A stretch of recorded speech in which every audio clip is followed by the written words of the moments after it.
এ বিষয়ে আরও জানাতে পাবনা জেনারেল হাসপাতাল থেকে যুক্ত আছেন সহকর্মী মাসুদ রানা। মাসুদ, কিভাবে এই দুর্ঘটনা ঘটল আর এতে প্রাণহানির সংখ্যা বাড়তে পারে কিনা জানাবেন।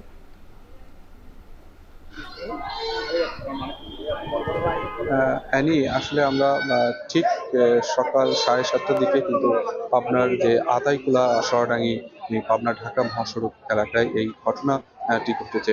আসলে মূলত এই অ্যাম্বুলেন্সবাহী যে যানটি ছিল সেটি আসলে রাজশাহী থেকে সাঁথিয়ার উদ্দেশ্যে কিন্তু এই লাশ নিয়ে কিন্তু তিনি বাড়ি যাচ্ছিলেন।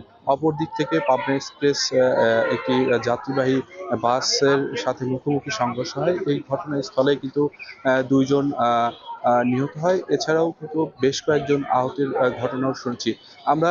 ঠিক কিছুক্ষণ আগেই কিন্তু গুরুতর আহত একজন রাজশাহী চিকিৎসাধীন অবস্থায় নিয়ে যাওয়ার পথে কিন্তু একজন মৃত্যু হয়েছে, সেটি কিন্তু নিশ্চিত করেছে এখানকার যারা পুলিশ রয়েছে এবং প্রশাসনের কর্মকর্তারা কিন্তু তারা আমাদেরকে জানিয়েছেন।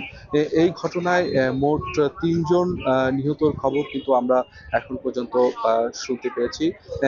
এছাড়াও কিন্তু আরো বেশ কয়েকজন আহত রয়েছে, তারাও কিন্তু আশঙ্কাজনক অবস্থায় রাজশাহী মেডিকেল কলেজ হাসপাতালে চিকিৎসাধীন রয়েছে বলে পুলিশ আমাদেরকে জানিয়েছে।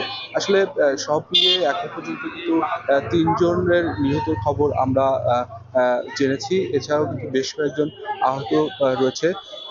এছাড়াও কিন্তু এই লাশবাহী অ্যাম্বুলেন্স থাকা যে চালক ছিল, তিনিও কিন্তু এই ঘটনাস্থলেই তার মৃত্যু হয়েছে।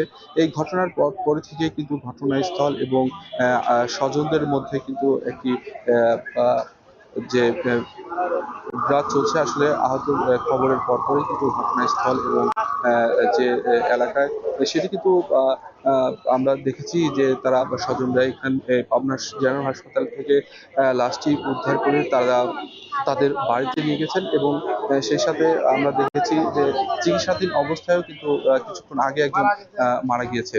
আসলে পাবনা থেকে এই ছিল সর্বশেষ।